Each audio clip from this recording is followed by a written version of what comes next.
തെറ്റുപറ്റിപ്പോയി. അവസാനം BJP അത് സമ്മതിക്കുമ്പോൾ ഈ രാജ്യം സുരക്ഷയുള്ള കൈകളിലല്ല എന്നുറപ്പാവുകയാണ്. പെഹൽഗാമിലെ ഭീകരാക്രമണത്തെ സംബന്ധിച്ച BJP സംസ്ഥാന അധ്യക്ഷനായ രാജീവ് ചന്ദ്രശേഖരന് മറുപടിയാണ് ഇപ്പോൾ ഏറെ ശ്രദ്ധയും അതിനപ്പുറം നമുക്ക് ഒരു അന്താളിപ്പും ഉണ്ടാക്കുന്നത്. അതെ, സുരക്ഷാ വീഴ്ചയെന്ന് തുറന്ന് സമ്മതിക്കുന്നതാണ് രാജീവ് ചന്ദ്രശേഖരന്റെ വെളിപ്പെടുത്തൽ. ഈ വെളിപ്പെടുത്തൽ സത്യത്തിൽ BJPക്ക് ഒരു അടി തന്നെയാണ്. കാരണം ഭീകരാക്രമണം ഉണ്ടാകുമെന്ന് മുൻകൂട്ടി രഹസ്യ അന്വേഷണ ഏജൻസി റിപ്പോർട്ട് കിട്ടിയിട്ടും ഒരാഴ്ചയ്ക്ക് മുൻപ് പോലും അമിത്ഷാ വന്ന് കാര്യങ്ങൾ തിരക്കി പോയതിന് പിന്നാലെയാണ് ഈ ആക്രമണങ്ങൾ ഉണ്ടാകുന്നത്. മാത്രമല്ല, അവിടുത്തെ സുരക്ഷാ ചുമതലക്കാരനായ മോദിക്കും തെറ്റ് പറ്റിയിട്ടുണ്ട് എന്നാണ് ചന്ദ്രശേഖരന്റെ ഈ തുറന്നു പറച്ചിലൂടെ വ്യക്തമാകുന്നത്. എത്ര ജീവനുകളാണ് ഇല്ലാതായത്? നമുക്ക് രാജീവ് ചന്ദ്രശേഖരന്റെ തുറന്നു പറയുന്ന വീഡിയോ ദൃശ്യങ്ങൾ കൂടി കാണാം. BJP കണ്ടം ചെയ്തിട്ടുണ്ട്. പക്ഷെ കോൺഗ്രസ് പറയുന്നത് ഇതിൽ BJP അല്ലെങ്കിൽ സർക്കാരിന്റെ വലിയ തോതിലുള്ള ഒരു വീഴ്ച ഉണ്ടായിട്ടുണ്ട്, സെക്യൂരിറ്റി ലാപ്സ് ഉണ്ടായിട്ടുണ്ട് എന്നുള്ളതാണ്. BJP സംസ്ഥാന അധ്യക്ഷൻ എന്ന രീതിയിൽ എന്താണ് താങ്കളുടെ? അല്ല, സെക്യൂരിറ്റി ലാപ്സ് ഉണ്ടായിട്ടുണ്ടെന്ന് അത് നമുക്ക് എല്ലാവർക്കും കാണുന്നത്. അത് പാകിസ്ഥാനി ഭീകരവാദികൾ വന്ന് മതം ചോദിച്ച് ഒരു നിരപരാധിയായ സാധാരണക്കാർ അവിടെ സഞ്ചരിക്കാൻ പോകുന്ന കുടുംബത്തിൻ്റെ ഒപ്പം സഞ്ചരിക്കാൻ പോകുന്ന ഇന്നസെൻറ്റ് വിക്ടിംസിനെ ക്രൂരമായി കൊന്നത് നമ്മൾ കാണുന്നു. അതുകൊണ്ട് അത് എങ്ങനെ നടന്നു, എന്തുകൊണ്ട് നടന്നു, അതെല്ലാം ഗവൺമെൻറ് നോക്കും.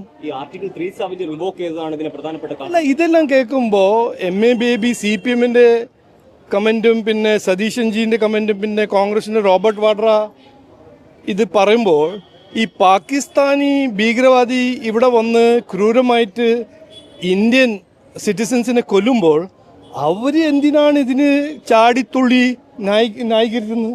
അവരെന്തിനാണ് എനിക്ക് മനസ്സിലാവുന്നില്ല.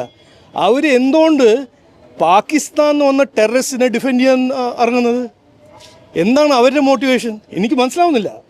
4 ടെററിസ്റ്റ് അവിടുന്ന് വന്നു. ഒരു 26 പാവം എന്ന് പറഞ്ഞാൽ നിരപരാധിയായ ഇന്നസെൻറ്റ് വിക്ടിംസ് അവിടെ സഞ്ചരിക്കാൻ പോകുന്ന കുടുംബത്തിൻ്റെ കൂടെ പോയ ഇന്ത്യൻസിനെ മതം ചോദിച്ച് കൊല്ലുമ്പോൾ ഇവർ വാഡ്രയും സതീശൻജിയും ബേബിജിയും എന്തിനാണ് ഇങ്ങനെ ന്യായീകരിക്കുന്നത്? അവരെ ഡിഫെൻഡ് ചെയ്യാൻ ഇവരെന്തിനാണ് ചാടിത്തുള്ളി ഇറങ്ങുന്നത്? അത് അവരോട് ചോദിക്കണം. എന്താണ് അവരുടെ മനസ്സിൽ? ഇങ്ങനെ പീഡന രാഷ്ട്രം ഈ ലെവൽ എത്തിയിരിക്കുന്നോ? അതുകൊണ്ട് അതിനെക്കുറിച്ച് എനിക്ക് വേറെ ഒന്നും പറയാനില്ല. ഇത് ഇന്ത്യ നരേന്ദ്രമോദിജിയും ഹോം മിനിസ്റ്റർ പറഞ്ഞ മാതിരി ഇതിൻ്റെ ഒരു മറുപടി കൊടുക്കും. അതിൽ ആർക്കും ഒരു സംശയം ഉണ്ടാവാൻ പാടില്ല.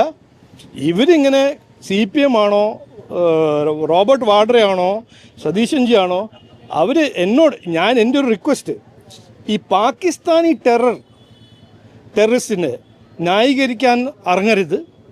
അവർ ചെയ്തത് തെറ്റാണ് എന്ന് മനസ്സിലാക്കി ഒരു യുണൈറ്റഡ് അഗെയിൻസ്റ്റ് ടെററിസം നമ്മൾക്ക് എല്ലാവർക്കും നിൽക്കണം.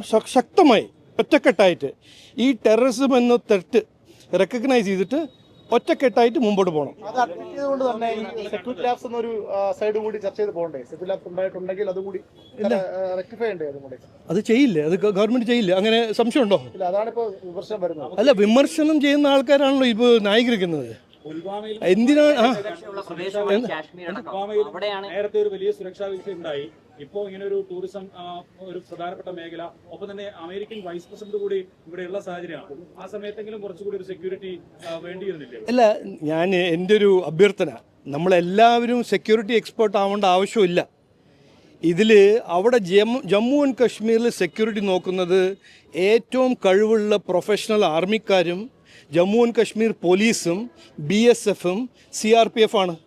അപ്പോൾ ഇവിടെ ഇരുന്ന് അത് സതീശൻജി ആണോ, റോബർട്ട് വാഡ്രയാണോ, MA ബേബി ആണോ, അവർ അങ്ങനെ ഒരു സെക്യൂരിറ്റി എക്സ്പേർട്ട് ആണെങ്കിൽ അവിടെ പോയി പ്രതികരിക്കുക, അവിടെ പോയി പ്രവർത്തിക്കുക. അങ്ങനെ ഞാൻ യൂണിഫോം കൊടുക്കാൻ തയ്യാറാണ്, അവിടെ പോയി ചെയ്യട്ടെ. അപ്പോൾ ഇവിടെ ഇരുന്ന് എക്സ്പേർട്ടീസ് ഇങ്ങനെ TV നോക്കി എയർ കണ്ടീഷൻ റൂമിലിരുന്ന് എക്സ്പെർട്ട് ആവാൻ എനിക്ക് തോന്നുന്നു, എൻ്റെ ഒരു റിക്വസ്റ്റ്, അത് ചെയ്യണ്ട.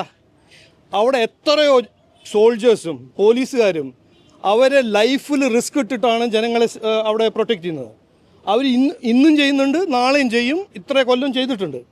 അവരെല്ലാം സമ്മാനിക്കുക, അവരെ റെക്കഗ്നൈസ് ചെയ്യുക, അവർക്ക് ഒരു പിന്തുണ കൊടുക്കുക. നമുക്ക് എന്തെങ്കിലും ഇന്ന് ചെയ്യാനുണ്ടെങ്കിൽ, കുറച്ചൊരു റെസ്പോൺസിബിൾ ഒരു പോളിറ്റീഷ്യൻ ആണെങ്കിൽ ഇന്ന് യുണൈറ്റഡ് അഗെയിൻസ്റ്റ് ടെറർ എന്ന് പറഞ്ഞ് മുമ്പോട്ട് പോവുക. ഈ സമയത്ത് റോബർട്ട് വാഡ്ര 370-ൻ്റെ ഒരു എക്സ്പേർട്ട് ആവുക, MA ബേബി കൗണ്ടർ ടെററിസമിൻ്റെ എക്സ്പേർട്ട് ആവുക, സതീശൻജി ഈ ഭീകരവാദം ഞങ്ങൾ കണ്ടം ചെയ്യുമ്പോൾ അല്ല അത് മുസ്ലിംസിൻ്റെ എഗെയിൻസ്റ്റ് ആണെന്ന് പറയാൻ അറിഞ്ഞുക. ഇതെല്ലാം ചെയ്യേണ്ടെന്നാണ് ഞാൻ അഭ്യർത്ഥിക്കുന്നത്. ഇന്ന് let's be united against terror. പാകിസ്ഥാനിന് ഇന്ത്യ ഒരു മറുപടി കൊടുക്കണം.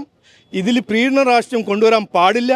CPM-ഉം കോൺഗ്രസും ഇത് മനസ്സിലാക്കിയില്ലെങ്കിൽ അവർ മനസ്സിലാക്കി ഒരു മെഷേർഡ് ടോണിൽ ഇന്ത്യൻ്റെ സെക്യൂരിറ്റി സിസ്റ്റമിനെ പിന്തുണ കൊടുക്കുക എന്നാണ് എൻ്റെ ഒരു അഭ്യർത്ഥന. Committee on security Indus Water Treaty ഒക്കെ റദ്ദ് ചെയ്തിട്ടുണ്ട്. പാകിസ്ഥാൻ പൗരന്മാരെ 48 മണിക്കൂർ തിരിച്ചു പോകണമെന്ന് പറഞ്ഞിട്ടുണ്ട്. അപ്പം അത്തരം തീരുമാനങ്ങളോട് അല്ല, ഇതെല്ലാം ഹിന്ദിയിൽ പറഞ്ഞ മാതിരി ഇതൊരു ട്രെയിലറല്ലേ, ഇപ്പോൾ തുടങ്ങിയതല്ലേ. ഇന്ത്യ അങ്ങനെ വിടില്ല. ഇങ്ങനെ നിരപരാധിയായ ഒരു സാധാരണക്കാരനെ ഇങ്ങനെ ക്രൂരമായി കൊല്ലുന്നത് അങ്ങനെ ഞങ്ങൾ വിടില്ല.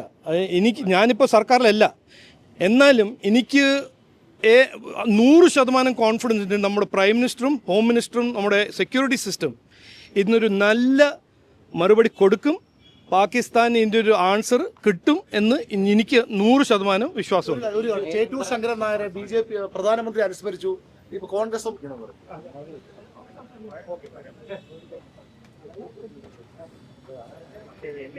വിഷ്ണു എന്തോടാ പറഞ്ഞ അടിയടാ